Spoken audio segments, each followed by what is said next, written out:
This is the Mini 4 Pro and this is the Mini 5 Pro. As it turns out, the biggest reason to upgrade to the Mini 5 Pro has nothing to do with image quality. And there are a few reasons not to upgrade to the Mini 5 Pro. But let's go test and compare and see if the upgrade is right for you.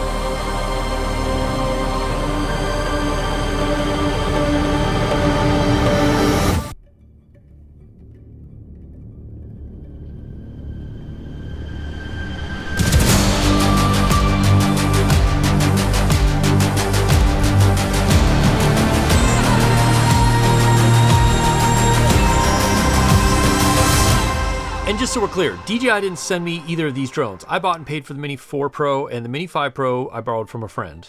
Now, I expected there to be a big difference between these drones in image quality, either in dynamic range or just the general image quality or in low light performance. But as you can see here, even though the Mini 5 Pro has a new 1-inch sensor and the Mini 4 Pro is sporting a smaller sensor, the difference is really negligible. They will both film fantastic 4K up to 60 frames a second, D-Log-M color profile if you want a color grade. They both shoot great video, and we'll break down photos in just a little bit. But for the most part, I haven't seen a lot of difference in either of them in dynamic range. The detail looks great. They both have fantastic image quality, especially for a small, tiny drone like these are. All of the footage you've seen up to this point has been shot in the same color profiles, the same settings, to make sure that these tests are as close to the same as possible.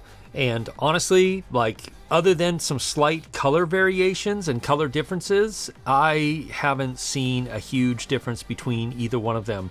They both look really, really good. I expected there to be more of a difference with in the dynamic range, and honestly, looking at these two, yes, sometimes the Mini 5 Pro definitely performs better in the dynamic range. Like you can see right here in the clouds, there's way more detail. But sometimes the Mini 4 Pro seems to perform a little better in dynamic range, like you can see in this clip. So there's enough there that I can't say that one or the other. And yes, I did shoot D-Log-M on auto ISO to make sure that I was getting the most dynamic range you could possibly get out of both of these drones. And yeah, maybe the Mini 5 Pro has a little bit more in some situations, but honestly, it's not a huge difference. So after testing these two drones for the last few weeks, I can say that yes, the Mini 5 Pro does have a little bit better image quality. It's just a little sharper. It's just a little better. Not huge, not night and day difference, but there is just a little bit better quality and a little bit more dynamic range in the Mini 5 Pro. Then we got to talk about low light. And to do that, I found a spot that will work really well.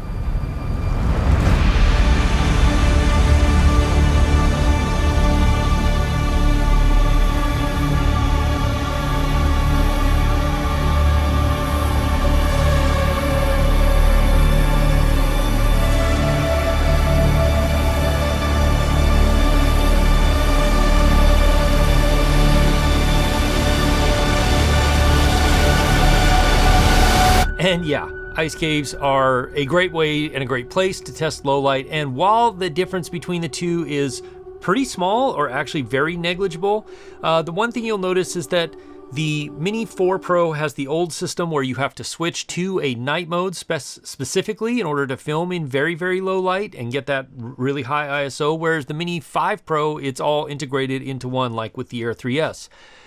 But even in night mode, I didn't see huge difference. Now, to test it, I went out and shot way, way, way before sunrise and filmed just ramping through the ISOs, as you can see here.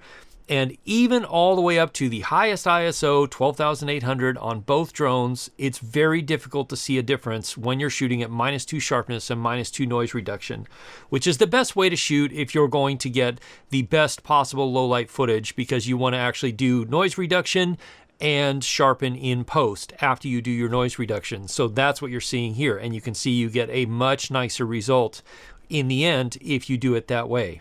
But there is a way where the Mini 5 does win, and that's because of this 1-inch sensor that DJI is using over the Mini 4, and that's the fact that it now includes the option to crop in and get a 2x zoom or a 2x sort of focal length on the same camera. Now, this isn't a second camera, this isn't a separate lens or anything like that. It's just cropping in on the sensor, but it still gives you full 4K readout. And that can give you, basically, you go from 24 millimeters to 48 millimeters, and that can give you some really cool results because you're starting to get into that telephoto feel where the background and the foreground feel a little bit closer together. Your subject maybe has a little bit truer to life view of what things, or your subject will look a little bit more true to life in the arena or in the area that you're filming in when you kind of pull that background and that foreground together. So that is a huge advantage on the Mini 5 Pro, and one of the reasons that I'm going to get a Mini 5 Pro is because I do like those longer focal lengths to have the option of it. So the Mini 5 Pro has a big win there, being able to crop in on the sensor 2 times and still give you a really good looking 4K readout. But the Mini 5 Pro can do some things that the Mini 4 Pro can't, and that's this 180-degree barrel roll shot thing, which I don't really see a use for much in anything I do. It can be kind of cool in the right scenario, but if you want to do stuff like this, then yeah, the Mini 5 Pro does it and the Mini 4 doesn't. And then that brings us to slow motion. And here is one more area where the Mini 5 Pro has a small, but definitely it's an upgrade of slow motion. The Mini 4 Pro is only capable of 100 frames a second in 4K or 200 frames a second in 1080, where the Mini 5 Pro is capable of 120 frames a second and 240 frames a second in 4K and 1080 respectively. So you can see the difference between the two here, and I mean, obviously, I think the Mini 5 Pro wins because of that little bit better slow motion, but also because it exports the file or locks the slow motion in at 30 frames a second instead of 25 frames a second, so you don't have to retime it in post to match a 30 or a 24 frames a second timeline. Now, if you're in Europe, that's largely irrelevant because you operate on 25 frames a second anyway, but the Mini 5 Pro definitely wins in the slow motion department because of that better slow motion options. But as far as the quality between the two, I say they're very close. Like, they both look about the same. It's just a matter that you get a little bit better or a little bit slower motion on the Mini 5 Pro. Hey, real quick, if you're enjoying or getting value out of this video, then consider subscribing.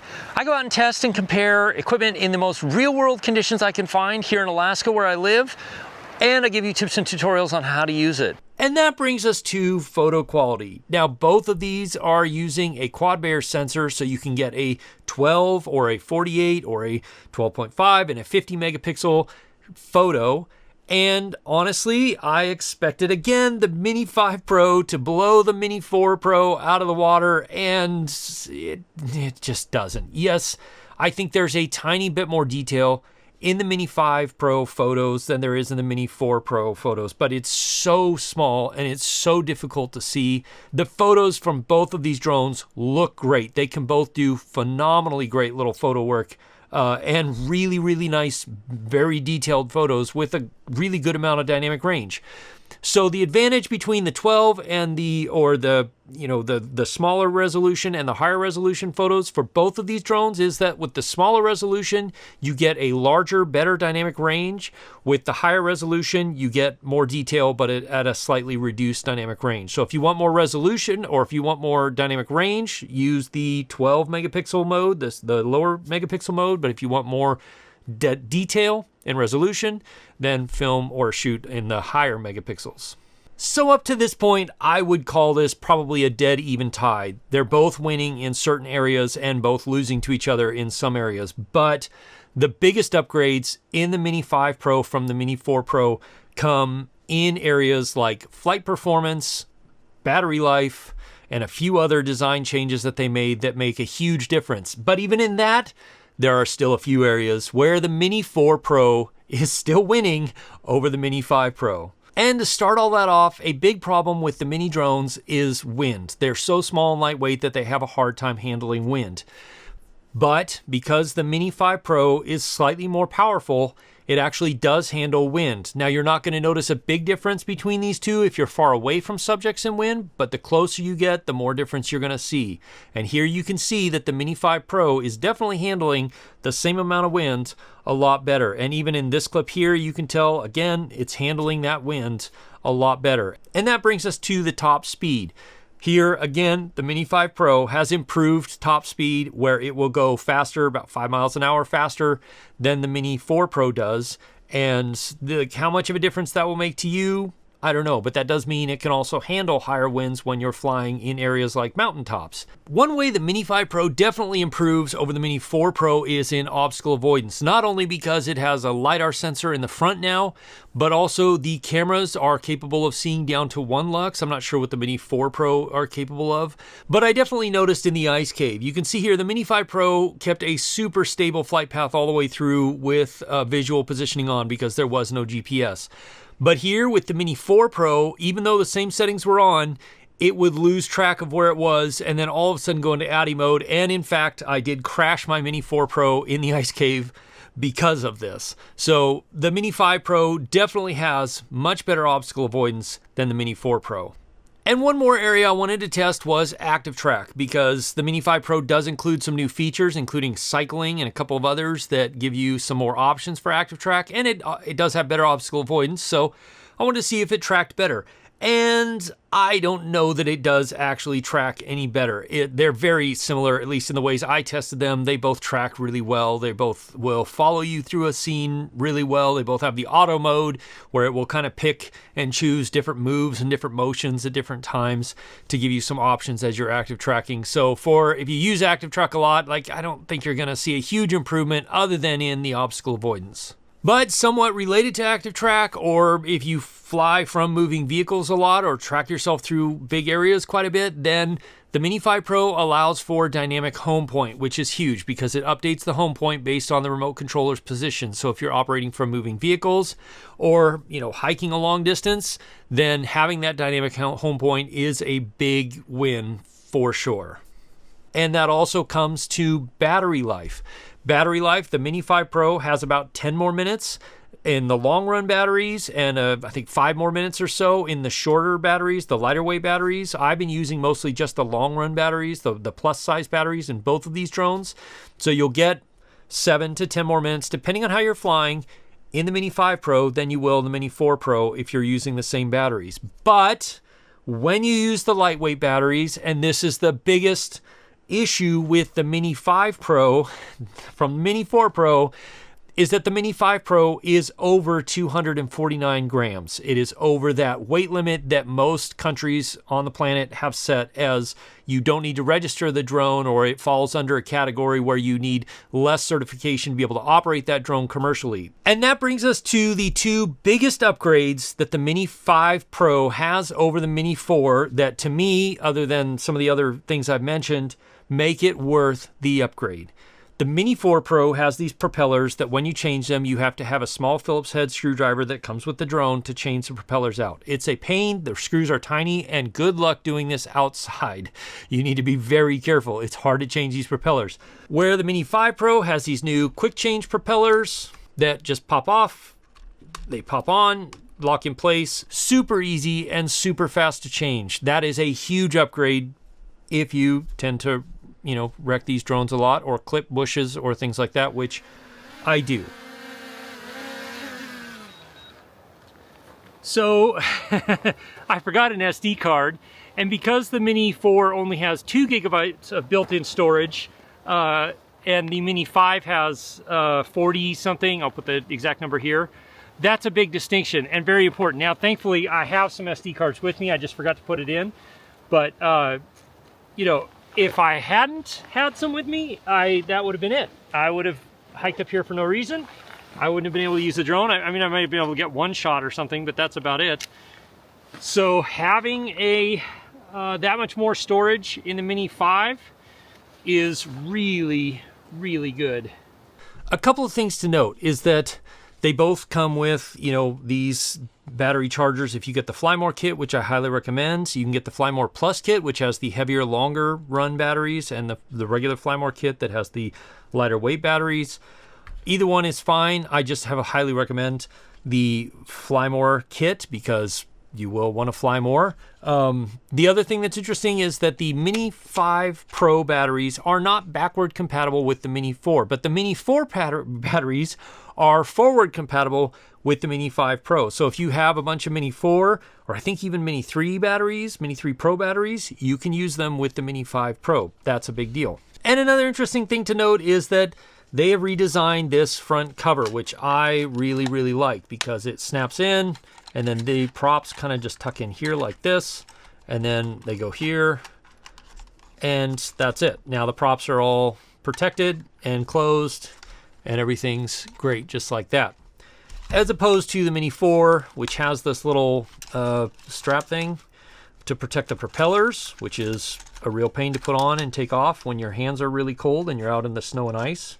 I mean, obviously, I'm not even in the snow and ice right now, and it's a real pain to take this off and put it back on. So there. Then you've got to snap this here. And then the front gimbal cover goes on pretty easily. But that is a much more difficult process than the Mini 5 Pro, which is just one thing, one unit that does it all, and it's fairly easy to do once you get the hang of it. One more way that the Mini 4 Pro is still beating the Mini 5 Pro is in the camera department. And that has to do with the fact that this here is, you can remove it and click it on. I didn't think that was a big deal for ND filters or anything like that, but it is because it helps, one, keep the drone weight down, but that also means you can add things like a wide angle lens. If you want to shoot a wide angle photo or video, having a wide angle lens is really useful. The Mini 4 Pro is the only drone that you can do that with in this size. Well, I mean, out of these two drones. Where the Mini 5 Pro, you clip the ND filters on the front right here, and then of course it adds weight to the drone because you're not able to take this off at all. But also, I don't know that they're going to be able to put a wide angle lens on the Mini 5 Pro. So that's a huge way that the Mini 4 Pro is winning over the Mini 5 Pro. And that brings us down to pricing. Now, if you're in the US and you're buying a drone that has been imported in the US, you're going to pay a fair amount for this drone. The pricing is changing. I can't even say what they are because it changes a lot. But if you're interested in buying one, there are links in the description to both stores that are based in the US that generally have them in stock. DroneWorks, Amazon sometimes, B&H Photo, Adorama sometimes. So you can check those links. Those are affiliate links. But there's also the option to purchase through eBay from places in South Korea. And I've put specific links in there. The eBay links are to stores that I or my friends have purchased DJI stuff from and had no issues with it coming into the US. So there's you go. If you're in other parts of the world, then you have a lot simpler and easier time doing this. And again, those links are down in the description. At the end of the day, if your highest priority is image quality, then I would say you should just stick with the Mini 4 Pro. But if you want the longer flight time and some of the better wind handling, and especially my favorite, the 2x crop in on the sensor to get that little bit longer telephoto length feel, then the Mini 5 Pro is a huge upgrade and definitely worth it. It's the first time one of these mini drones has been, for me, what I could see myself taking regularly over the Air 3S, because when I'm in the mountains, I deal with wind a lot, and the Mini 5 Pro does handle the wind so much better than the Mini 4 Pro. Now, if you're coming from something like a Mini 3, you will see a huge upgrade on the Mini 5 Pro. But again, you need to know where your regulations stand in the country that you live in. Next, you're going to want to watch this video right here. I'll see you over there. As always, if you have questions, ask me in the comments below or join my live stream, which happens most Wednesday nights at 4 p.m. Alaska time, 8 p.m. Eastern time, where you can have more of a conversation. I can answer questions that maybe I didn't get to in this video, although I don't know how that'd be possible. I'll see you again soon in the next one. Cheers.